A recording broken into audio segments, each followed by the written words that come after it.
চরণ। এখন চোখের জল যখনই চরণে পড়েছে, শ্রীরাম সখা বলছে কি ব্যাপার, হঠাৎ করে পায়ে জল এলো কি করে? আকাশে তো মেঘ করেনি, তাই যে বৃষ্টি হচ্ছে, তাহলে জল কি করে এলো? তবে কি কানাই কষ্ট হচ্ছে? কানাই কি কাঁদছে? কানাই, এই কানাই, আমাকে একটু নামিয়ে দে তো। কানাই বলছে কেন শ্রীরাম, নামবি কেন? দে না, একটু নামিয়ে দে, দরকার আছে, নামিয়ে দে। যে না নামিয়ে দিয়েছে মা, সঙ্গে সঙ্গে কানার বদন পানে চেয়ে দেখছে ভাই কানার চোখে জল। কানাই, আমাকে কাঁধে নিয়ে তোর খুব কষ্ট হয়েছে তাই না? তাই তুই খাচ্ছিস না রে, এটা কষ্টের অশ্রু নয়, যে আনন্দের অশ্রু। না না, তুই আমায় ভালোবাসিস তাই এমন কথা বললি। হ্যাঁ রে কানাই, এই বৃন্দাবনের সমস্ত কষ্ট সইতে পারি, কিন্তু তোর চোখের জল সইতে পারি না কানাই। কেন তুই এমন খেলা করলি বল? যে খেলায় তোকে কষ্ট পেতে হয়, আর কখনো এই খেলা খেলবো না। এই বলে শ্রীরাম সখাকে সঙ্গে করে নিয়ে গোবিন্দ ফিরে এলো মা। ফিরে আসবার পর অন্যান্য সখারা প্রখর রৌদ্রে খেলা করতে করতে তাদের কণ্ঠ শুকিয়ে গেছে, পিপাসা পেয়েছে। এখন পিপাসায় তৃষ্ণার্ত হয়ে সখাগণকে কাছে পেয়ে কানাই যেই না বসেছে, হঠাৎ কানাইকে সমস্ত সখারা বলছে ভাই তুই তো আমাদের সর্বক্ষণ আমাদের সমস্ত কিছু, যখন তুই ঘর থেকে ননি চুরি করে আনিস আমাদের জন্য, বন থেকে ফল তুলে নিয়ে আসিস, ফল ছিঁড়ে আনিস আমাদের জন্য, জানিস ভাই তুই তো আমাদের জীবনটাকে রক্ষা করে রেখেছিস। হ্যাঁ রে কানাই, বড্ড পিপাসা পেয়েছে, একটু জল এনে দিবি? হরি বল হরি বল। এদিকে কি হলো মা, মহাজন পদাবলিতে বললেন দেখো, খেলা এ বিনোদ খেলা শ্রম সবাতা,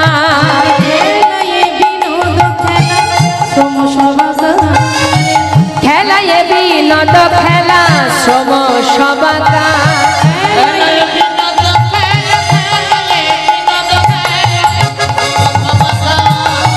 শ্বেত বিন্দু অঙ্গে ঝরে পিপাসায় কাতর,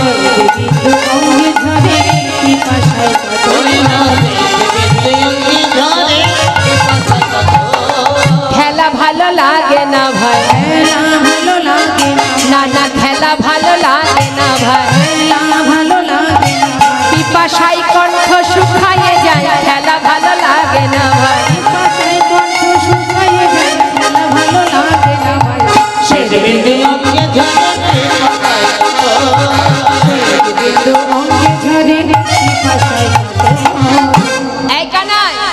একটু জলের সন্ধান কর না ভাই, বড্ড পিপাসা পেয়েছে। এমন সময় শ্রীরাম সখা বলছে এই মধুমঙ্গল, এই সুদাম, তোরা জানিস না আজ বলাই দাদা বনে আসেনি? দেখুন মা, বলরাম কিন্তু বনে আসেনি, 2 দিন বনে আসেনি বলরাম। একদিন হলো এই কালিয়নাগ উদ্ধার করা, আর একদিন হলো ব্রহ্মমোহন লীলা, যেদিন ব্রহ্মাকে শিক্ষা দিয়েছিলেন গোবিন্দ। এই 2 দিন তিনি বনে আসেনি, কিন্তু আজকে তিনি বনে কেন আসেননি না, আজ বলরামের আবির্ভাব তিথি ছিল, অর্থাৎ যাকে বলে আমরা সাধারণ ভাষায় যেটা জানি জন্মদিন। ভগবানের তো জন্ম হয় না, আবির্ভাব। তো আবির্ভাব তিথি বলে আজ বলরাম বনে আসেনি। তাই শ্রীরাম সখা বলছে তোরা জানিস না কত কষ্ট করে মাকে বুঝিয়ে সুঝিয়ে তবে কানাইকে বনে এনেছি। মা আসবার সময় আমার হাত ধরে বলেছে শ্রীরাম আজ কিন্তু বলরাম বনে যাচ্ছে না, সাবধান, আমার ছেলেকে কোনো গভীর বনের মধ্যে পাঠাবি না, নদীর ধারে পাঠাবি না, জলের ধারে পাঠাবি না। তাহলে কি হবে বল? পিপাসায় যে কণ্ঠ শুকিয়ে যাচ্ছে। বলছে এক কাজ কর, কানাই এখানে বসে থাক, আর আমরা সবাই মিলে জলের সন্ধান করতে যাব। আর কানার এই ছোট ছোট 2টি কর, এই করে করে জল আনলে এতগুলো সখা তৃষ্ণা মিটবে? তার থেকে আমাদের সবাই মিলে যদি নিজেদের কর পূর্ণ করে জল আনি, কানার তৃষ্ণা মিটে যাবে। তাই কানাই এখানে বসে থাক। এই কানাই, এই বংশী বটের গোড়ায় বসে বসে বাঁশি বাজাবে, কোথাও যাবে না। আর আমরা চললাম জলের সন্ধানে, তৃষ্ণা নিবারণ করে তোমার জন্য জল নিয়ে আসবো। হরি বল। যেই না বলা কানায় বসে আছে আর সখাগণ সবাই যাচ্ছে জলের সন্ধানে। হরি বল হরি বল। জলের সন্ধানে যাচ্ছি কেমন ভাবে মা? সারা দিকে ঘুরে ঘুরে ঘুরে ঘুরে কি দেখলো? সন্মুখেতে কালী দহ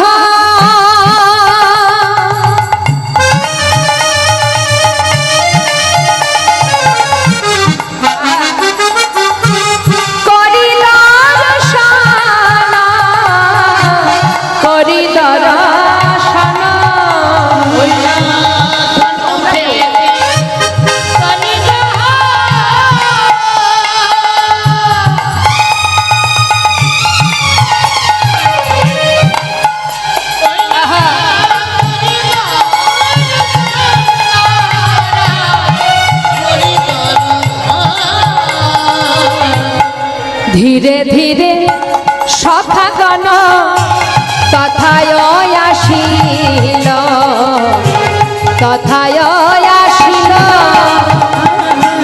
ধীরে ধীরে সখাগণ তথায় আসিল, তথায় আসিল। তাদের আনন্দয়া ধরে না রে, আনন্দয়া ধরে না রে। আজ পিপাসায় বাড়ি মিলবে বলে আনন্দয়া ধরে না রে।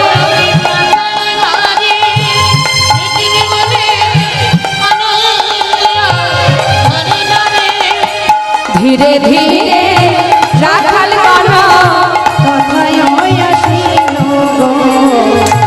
তথায় আসিল। কালিদাহের জল টলমল টলমল করছে মা, তাই না দেখে সখাগণ বলছে এদিকে এদিকে এদিকে দেখ দেখ চেয়ে দেখ, একেবারে জল টলমল করছে। চল চল চল, আমাদের যত তৃষ্ণা আছে আমরা তৃষ্ণা নিবারণ করব। সবাই আনন্দের সহিত ছুটতে ছুটতে কালিদাহের জলে নেমেছে। জল পান করছে বাবা মনের সুখে। তারা জানে না যে এই জলে বিষ মেশানো আছে। কিন্তু এই জগতে আমাদের অনেকের ধারণা আছে যে অজান্তে যদি কেউ কোনো অপরাধ করে তাতে নাকি কোনো পাপ হয় না। কি বলে তো, যাক যে বাবা অন্যায় করে ফেলেছে, না জেনে না বুঝে করেছে, হ্যাঁ অজান্তে অপরাধ করলে তাতে কোনো দোষ হয় না, বলে না মা? কিন্তু ভুল কথা। জেনে শুনে যদি কেউ পাপ করে তাতে যেমন অপরাধ হয়, আবার না জেনে করলেও অপরাধ হয়। আজকে কালিদাহের জল পান করছে সখারা, তারা তো জানতো না। তাহলে সেই কালিদাহের যে বিষ, সেই বিষ তার ক্রিয়া তো দেখাতে নাই পারতো। কি বিষের ক্রিয়া তো দেখাতে নাই পারতো। তাহলে সেই বিষ জল পান করবার পর বিষের ক্রিয়া দেখা দিল, তারা তো না জেনে করেছিল। অপরাধ উভয়ে জেনে শুনে করলেও হবে, না জেনে করলেও হবে। কেউ যদি না জেনে আগুনে হাত দেয়, আগুন ছাড়বে? যার যেটা ক্রিয়া সে দেখা দেবেই দেবে। আপনি না জেনে কারেন্টে হাত দিন, খবরে দেখতে পাচ্ছেন তো, টিভিতে খবরে পেপারে দেখছেন তো, না জেনে কারেন্টে শর্ট খেয়ে মারা গেছে। তাহলে কারেন্টে যদি কেউ হাত দেয়, কারেন্ট ছেড়ে দেবে? সে তো দেখতে পায়নি, না জেনে করেছে। এটা জানতে হবে আমাদের, জেনে শুনে করলেও যেমন অপরাধ হবে, আপনি না জেনেও যদি কোনো ভুল করেন তাতেও আপনার অপরাধ। তার একটা প্রমাণ বলি বাবা, বৃন্দাবনের ঘটনা। খঞ্জ বাবাজি তিনি একটু খুঁড়িয়ে খুঁড়িয়ে হাঁটতেন বলে, মায়ের একটু মন দিয়ে শুনবেন, একটু খুঁড়িয়ে খুঁড়িয়ে হাঁটতো, একটু দেহটা ছিল বাঁকা। তাই ব্রজবাসীরা মানে ছোট ছোট রাখাল বালকরা তারা ব্যঙ্গ করত, ঢিল ছুঁড়ে মারত। তাই খঞ্জ বাবাজির মনে বড় দুঃখ যে এই বৃন্দাবনে এমন কি কেউ নেই যার কাছে গেলে দুদণ্ড শান্তি পাওয়া যায়। এটা ছিল তার মনের দুঃখ।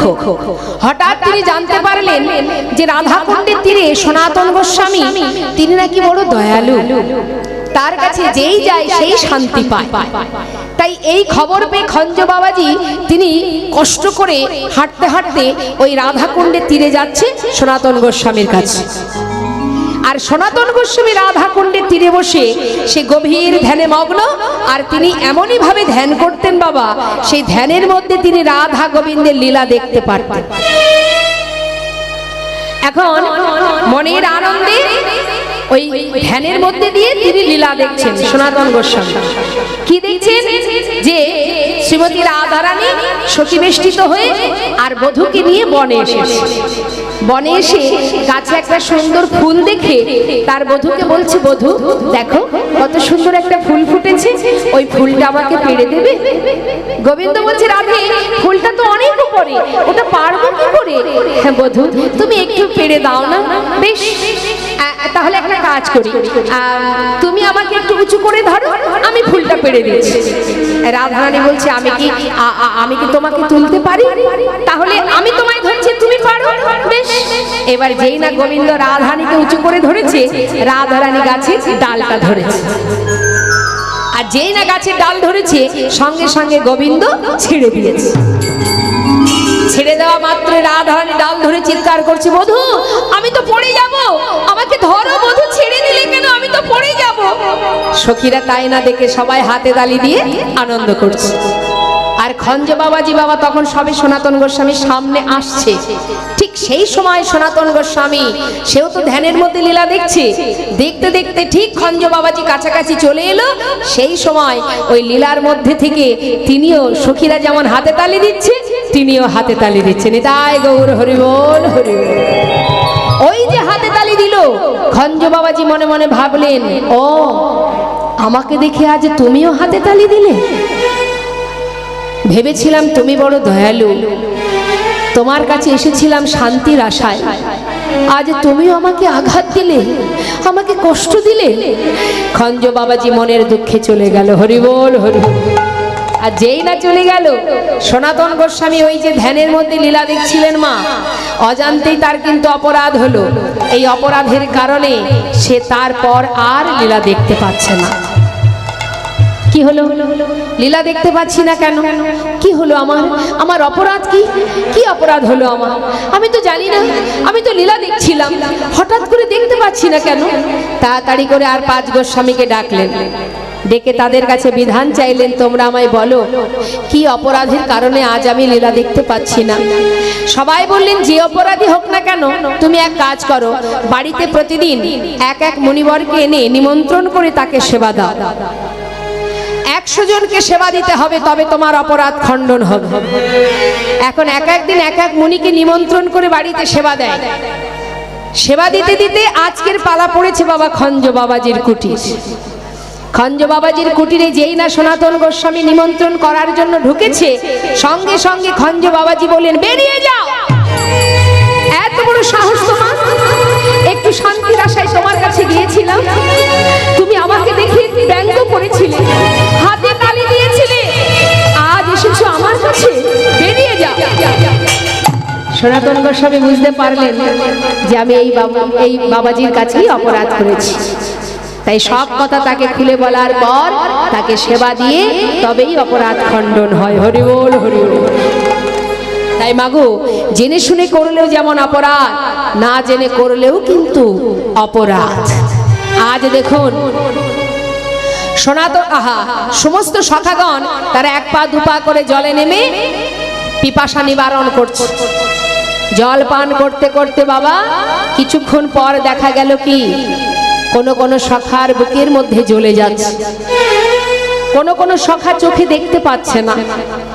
একে অপরকে জিজ্ঞাসা করছে, সখা এই সখা, এই কালিদহের জল পান করে আমার যেন কেমন বুকের মধ্যে জ্বলে যাচ্ছে, তোর কি কিছু হচ্ছে? সখা বলছে, জানিস আমি না চোখে কিছু দেখতে পাচ্ছি না, সব যেন কেমন অন্ধকার হয়ে যাচ্ছে। আবার আর এক সখা বলছে, জানিস তো আমি না কথা বলতে পারছি না, আমার বাক শক্তি হারিয়ে যাচ্ছে। এমন কেন হলো ভাই? তবে কি এই কালিদহের জলে বিষ মেশানো আছে? তবে কি আমরা বিষ জল পান করেছি? তাহলে আমরা কি আর বাঁচবো না? ভাই কানাই তো অনেক দূরে বসে আছে। এই বনে যতবার বিপদ হয়েছে কানাই আমাদের রক্ষা করেছে, কিন্তু কানাই তো অনেক দূরে। আর হয়তো বাঁচবো না। সখারা সবাই মিলে কানাইয়ের জন্যে কর পূর্ণ করে জল নিয়ে যেই না তীরে উঠতে যাবে, আছাড় খেয়ে পড়লেন কালীদহের তীরে। এক সখা, কোন সখার অর্ধেক জলে অর্ধেক তীরে, কোন সখার একটি চরণ জলে একটি চরণ তীরে, কেউ আবার কোন রকমে তীরে উঠেছে, তারপরে আর দাঁড়াতে পারছে না। কানাই নাম অঙ্কিত করে কানাই কানাই বলে চিৎকার করে ডাকছে, কানাই রে,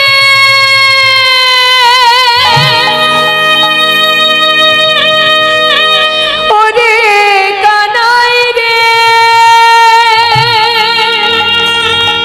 দেখা দে,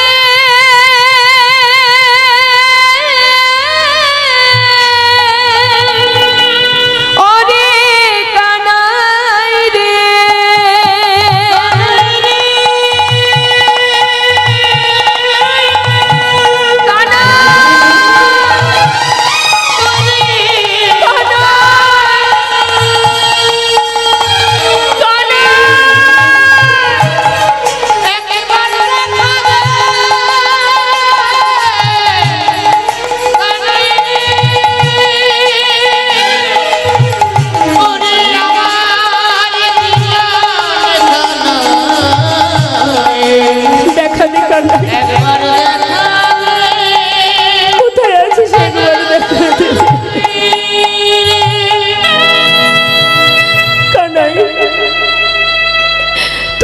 কথা দিয়ে এসেছি জল নিয়ে যাব, কিন্তু কানাই রে, আরে হয়তো আমরা বাঁচবো না। তুই যেন ভুল বুঝিস না কানাই, তোর জন্য জল নিয়ে যেতে পারলাম না বলে তুই যেন আমাদের ভুল বুঝিস না কানাই রে। এই বৃন্দাবনে কত বিপদ হয়েছে, সমস্ত বিপদ থেকে তুই রক্ষা করেছিস, কিন্তু কানাই আজ যে আমরা বিষ জল পান করে প্রাণ হারাতে বসেছি, এতে আমাদের কোনো দুঃখ নেই। আমরা মরে যাব তাতে কোনো দুঃখ নেই কানাই, কিন্তু দুঃখ কি জানিস, তোর জন্য জল নিয়ে যেতে পারলাম না কানাই রে। তুই যেন আমাদের ভুল বুঝিস না কানাই। এ জন্মে তোর সঙ্গ পেলাম, তোর কাছে রইলাম, কিন্তু স্বাদ আমাদের মিটলো না কানাই। তাই তোর কাছে একটা নিবেদন, যেন সঙ্গ ছাড়া তুই করিস না ভাই, যেন সঙ্গ ছাড়া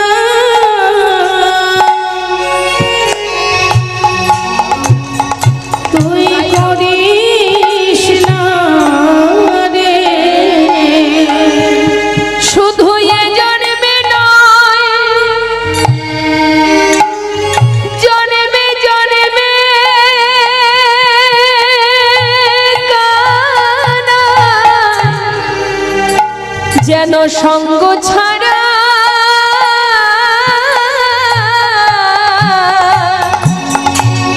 আমাদের করিস না ভাই।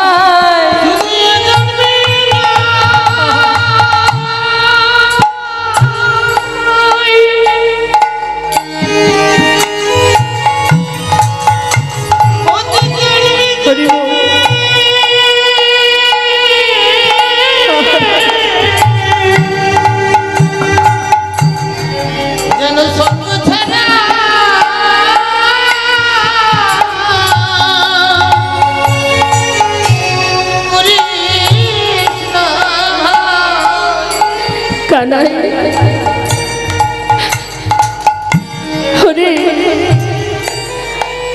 এ জন্মে তো স্বাদ মিটলো না ভাই। শাস্ত্রে নাকি আছে, মৃত্যুর আগে যদি তোর বদন দেখে কেউ মরতে পারে, সে নাকি পরজন্মে তোর সঙ্গী হতে পারে। এই জন্মে তোর সঙ্গী হলাম, কিন্তু স্বাদ মিটলো না কানাই। শাস্ত্রের কথা যদি সত্য হয়, তাহলে কানাই রে, এই জন্মে তো স্বাদ মিটলো না। যদি একটিবার আমাদের সামনে এসে মৃত্যুর আগে দেখা দিস, তোর বদন দেখে যদি মরতে পারি ভাই, তাহলে পরের জন্মে আবার তোকে পাবো কানাই। ও কানাই, আমাদের জন্মে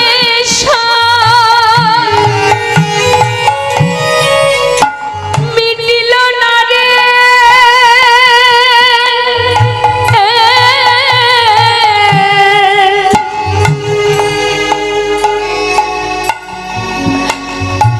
কানাই, যেন সঙ্গ ছাড়া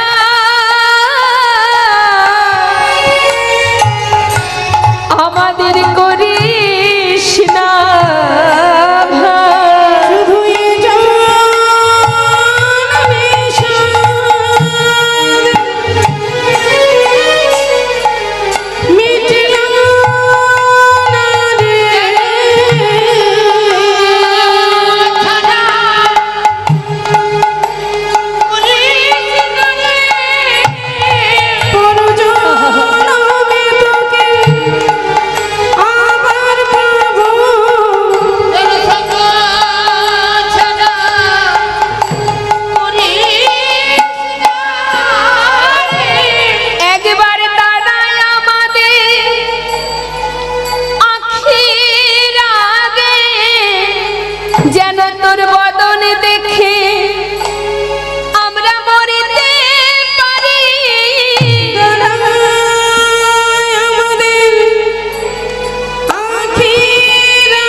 যেন মরতে পারি। একবার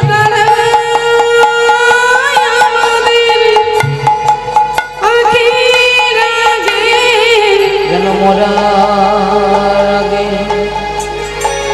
ফেরতে পারি। আমাদের জন্মে মিটিল না রে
হেরে উঠতে পারে ওরে আমার প্রাণের জানা মন হেরে উঠতে পারে ওরে